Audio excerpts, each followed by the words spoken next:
Hello everyone. तो भाई कैसे हैं आप सभी बच्चे। अभी तक हमने अपना दो चर वाले रैखिक समीकरण युग्म का चैप्टर जो स्टार्ट कर दिया था। कुछ टॉपिक्स हमने कर लिए थे। हमने देखा था कि रैखिक समीकरण किसे कहते हैं।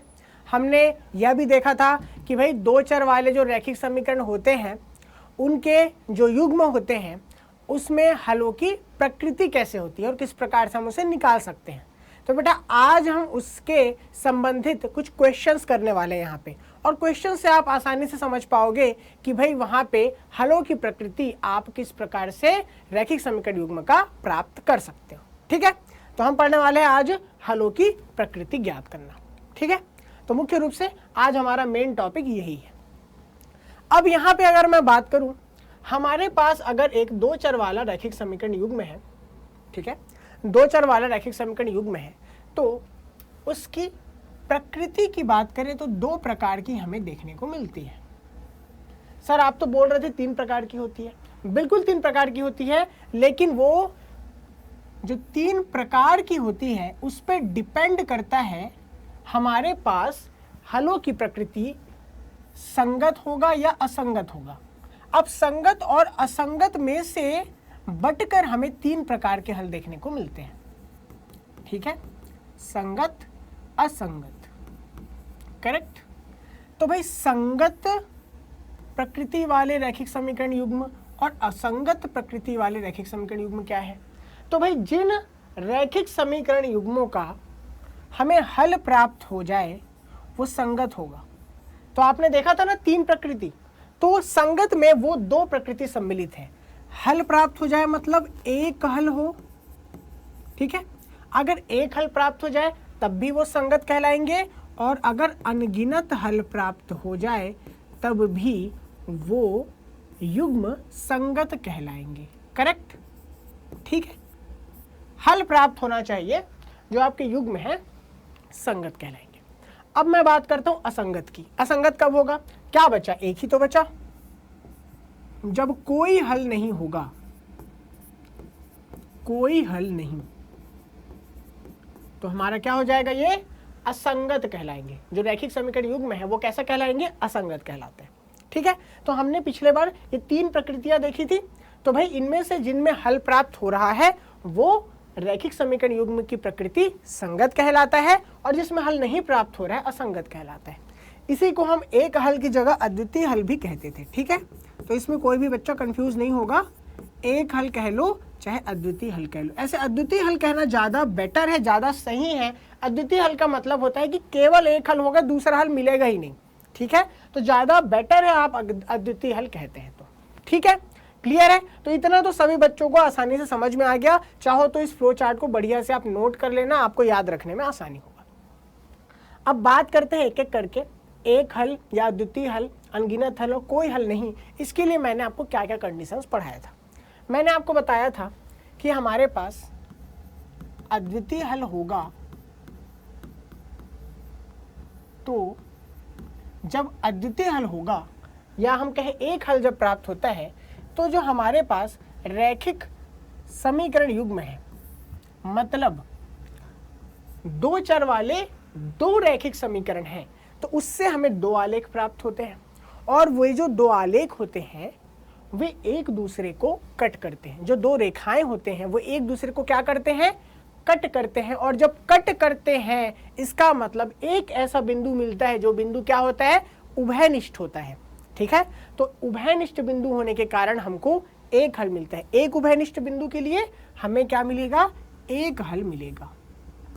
हम क्या लिखेंगे? एक उभयनिष्ठ बिंदु। ठीक है, एक उभयनिष्ठ बिंदु, और इसके लिए हमें क्या मिलता है? एक हल देखने को मिलता है।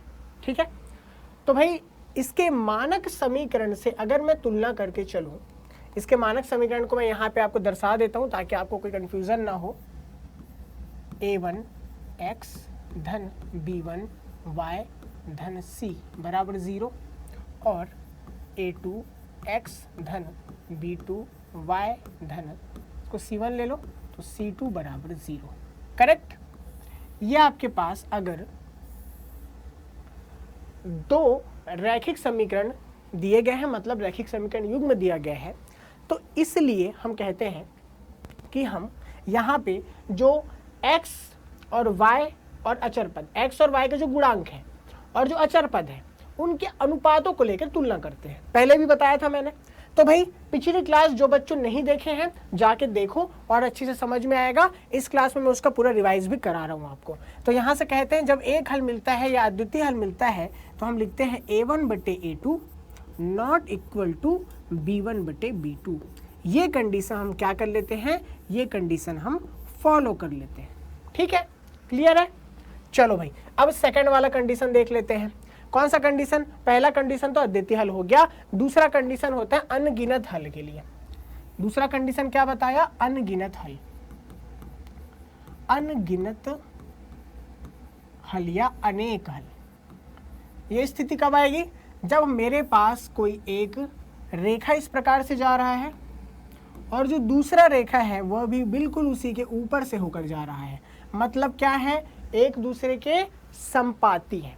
और जब रेखाएं एक दूसरे के संपाती है तो बहुत सारे उभयनिष्ठ बिंदु उनको देखने को मिलेंगे। तो हम कहेंगे अनेक उभयनिष्ठ बिंदु। अनेक उभयनिष्ठ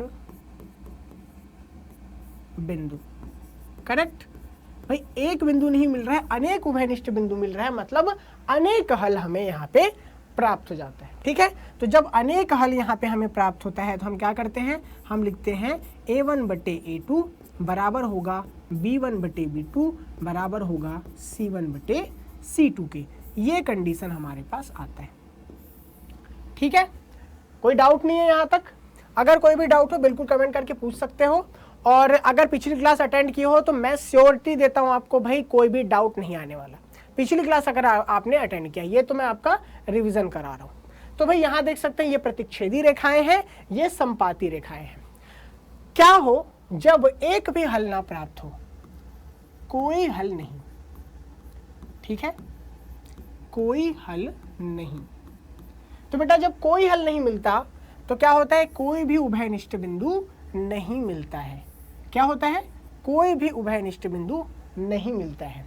तो यहां हम लिखेंगे कोई उभयनिष्ठ बिंदु नहीं।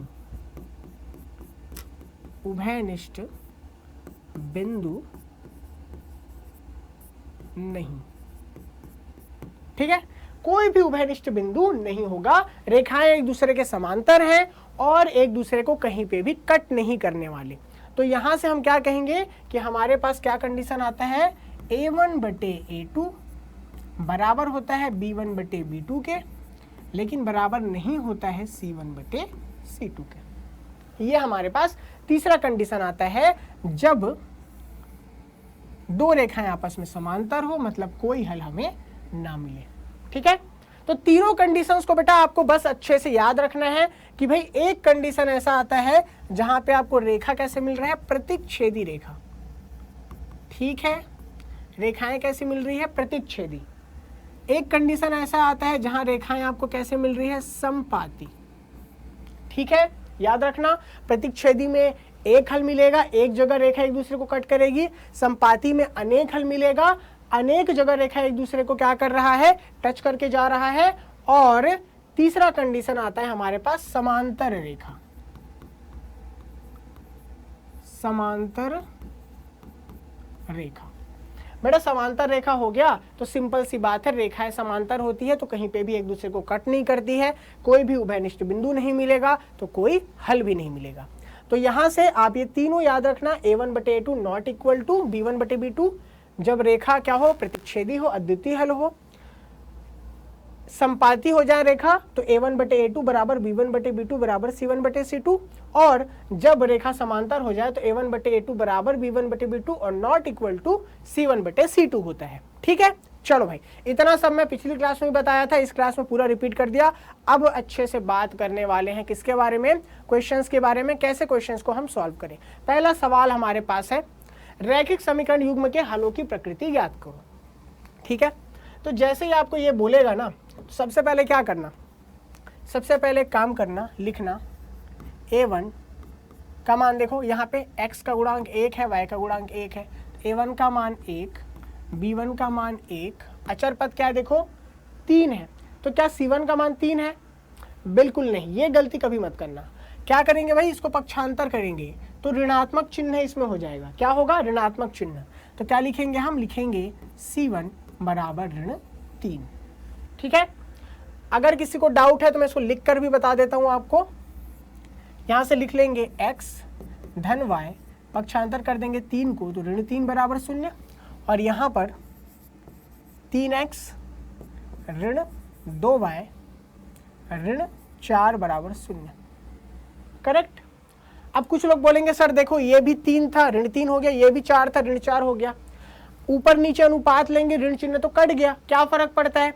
बेटा फर्क पड़ेगा जब ये हमारा कोई एक धनात्मक और कोई एक ऋणात्मक हो जाएगा, बहुत फर्क पड़ जाएगा। ठीक है, तो यहाँ पे ये गलती कभी मत करना, क्योंकि हमारा जो मानक रूप होता है उसका मानक रूप क्या होता है? देखो a1x धन b1y धन c बराबर 0 एक समीकरण का, a2x धन b2y धन c2 बराबर 0 ये दूसरे समीकरण का।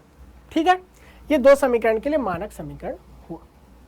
अब यहां से a1 b1 c1 लिख लिया, वैसे ही a2 देखो क्या हो जाएगा, x का गुणांक 3 हो गया। करेक्ट।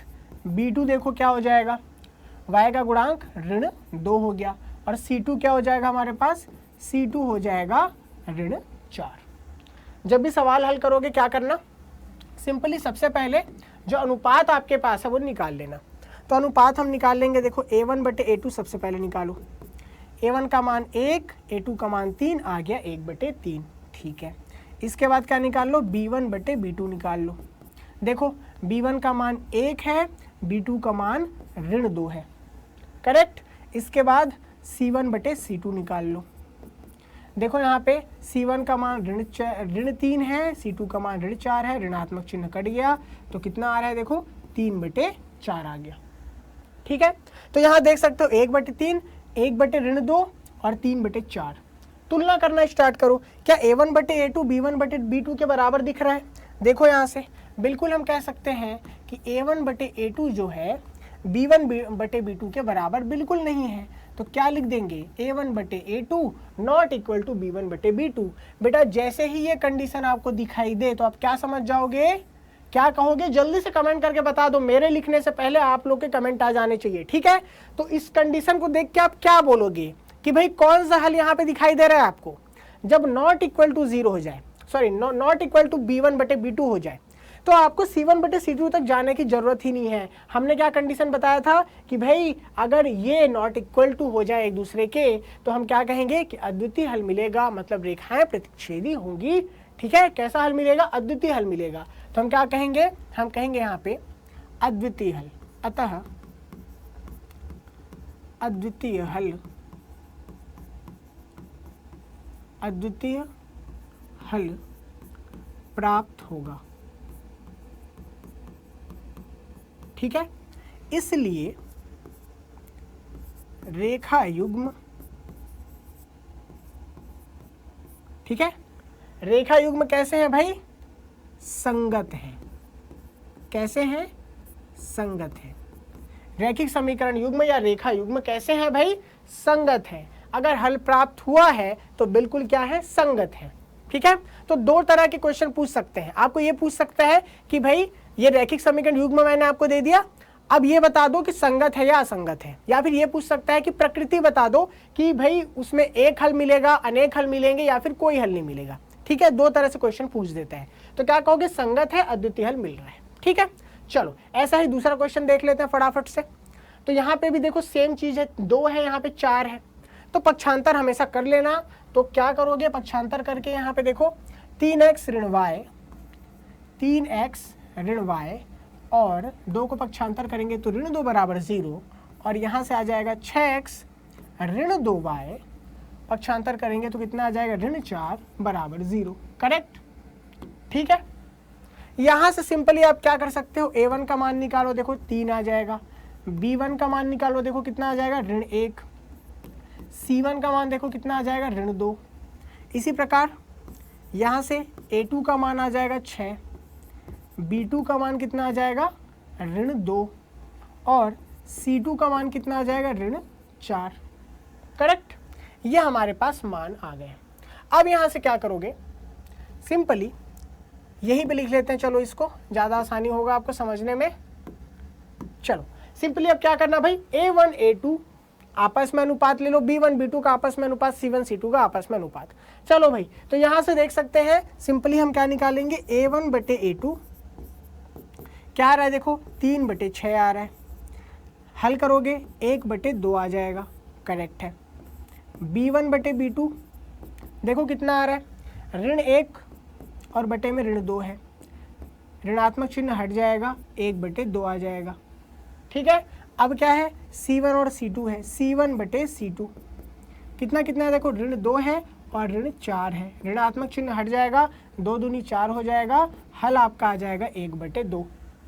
देख के क्या समझ में आया सभी को, A1 बटे A2 बराबर 1/2 आ रहा है, B1 बटे B2 भी 1/2, C1 बटे C2 भी 1/2। तो यहाँ से क्या कहोगे आप, यहाँ से आप कहोगे A1 बटे A2 जो है बराबर है B1 बटे B2 के, और यह भी बराबर है C1 बटे C2 के। तो क्या कहोगे आप, ये वाला कंडीशन मिला तो भाई हम कह देंगे अतः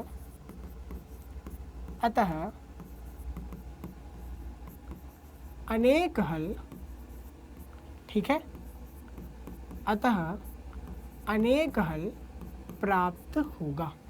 करेक्ट, क्या कहेंगे, अतः अनेक हल प्राप्त होगा। तो यहां से हम कहेंगे इसलिए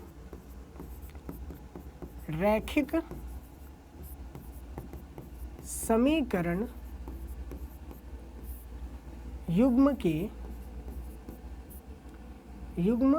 कैसा है, रैखिक समीकरण युग्म का अनेक हल बोला तो कैसा हो जाएगा, संगत। ठीक है, रैखिक समीकरण युग्म संगत होगा। ठीक है, प्रकृति कैसी है, रैखिक समीकरण युग्म की संगत है, क्योंकि यहाँ पे हल प्राप्त हो रहा है। चाहे रेखा युग्म कहो चाहे रैखिक समीकरण युग्म कहो, क्या कह सकते हैं, रैखिक समीकरण युग्म संगत होगा। क्लियर है। तो भाई दो प्रकार के हमने देख लिए, दोनों के हल कैसे मिल रहे हैं, संगत मिल रहे हैं। ठीक है, दोनों के हल संगत मिल रहे हैं, दोनों की प्रकृति संगत मिल रही है। हमें देख सकते हैं कि एक में आपको एक हल देखने को मिल रहा था, मतलब अद्वितीय हल देखने को मिल रहा था, दूसरे में आपको अनेक हल देखने को मिल रहा है। ठीक है, दोनों की प्रकृति कैसे है, संगत दिखाई दे रही है। तीसरा स्थिति भी हो सकता है, तो तीसरा वाला हम सवाल देख लेते हैं यहाँ पे। अब यहाँ से देखो, फिर से वही करेंगे, पक्षांतर कर लेंगे इसे। क्या आ जाएगा हमारे पास, 2x है, ऋण 3y और 8 है हमारे पास, तो ऋण 8 इस पक्ष में बराबर 0, और इस प्रकार से क्या आ जाएगा, 4x ऋण 6y और ऋण 9 बराबर 0 बिना किसी दिक्कत के। करेक्ट, यहाँ से देखो बेटा क्या आ जाएगा, A1 बराबर देखो 2 आ जाएगा, B1 बराबर आ जाएगा ऋण 3 और C1 बराबर आ जाएगा ऋण 8। इसी प्रकार से A2 बराबर कितना आ जाएगा, 4, B2 बराबर कितना आ जाएगा, ऋण 6 और C2 बराबर क्या आ जाएगा, ऋण 9। ठीक है, तो बेटा यहाँ से हमारे सामने देख सकते हैं A1 बटे A2 बराबर क्या आ जाएगा, देखो मान को रख दो, 2/4 हल करो, 2 दूनी 4 होता है, तो 1/2 आ गया। इसी प्रकार से देखो B1 बटे B2 को क्या आ रहा है, देखो ऋण 3 है और ऋण 6 है, ऋणात्मक चिन्ह कटा, 3 दूनी 6, तो 1/2 हो गया। ठीक है, C1 बटे C2 देखो यहाँ पर क्या आ जाएगा, C1 बटे C2, तो यहाँ से हम कह सकते हैं ऋण 8 है, ऋण 9 है, ऋणात्मक चिन्ह कट गया, कितना आ रहा है भाई, 8/9 आ रहा है।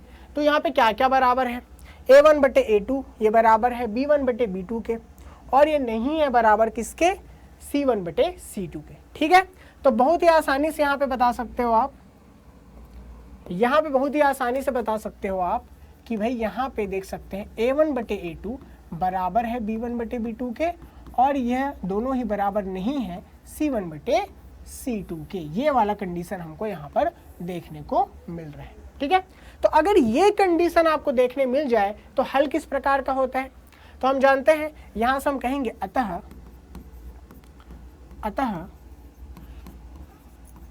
कोई हल नहीं होगा। ठीक है, अतः यहाँ से हम क्या कह सकते हैं कि भाई इसका कोई हल नहीं होने वाला, क्योंकि हमें ये कंडीशन देखने को मिल रही है। तो इसलिए हम कहेंगे, इसलिए रैखिक समीकरण युग्म, रैखिक समीकरण युग्म कैसा है इस बार? अब संगत नहीं है, रैखिक समीकरण युग्म असंगत होगा। ठीक है, ये जो रैखिक समीकरण युग्म हमको दिखाई दिया वो कैसा होगा? असंगत होगा, उसकी प्रकृति असंगत है, क्योंकि यहाँ पे कोई हल हमें नहीं मिल रहा है। तो बेटा देखो, 3 प्रकार के मैंने आपको कहा कि रैखिक समीकरण युग्मों की स्थितियां हो सकती है। एक तो रेखा एक दूसरे को प्रतिच्छेद करेगा तो एक हल मिलेगा, अद्वितीय हल मिलेगा। रेखा एक दूसरे के संपाती होगा तो अनेक हल मिलेगा, और रेखा एक दूसरे के समांतर होगा तो कोई हल नहीं मिलेगा। ठीक है, ये चीजें मैंने आपको बताई। इसके आधार पे आप बता सकते हो कि प्रकृति संगत है या फिर असंगत है। तो इस प्रकार के क्वेश्चंस आपको रैखिक समीकरण युग्म के लिए देखने को मिल सकते हैं। ठीक है, तो बेटा आज की क्लास आपकी यहीं तक की थी। अगली क्लास में हम पढ़ने वाले हैं आलेखी विधि से हल ज्ञात करना।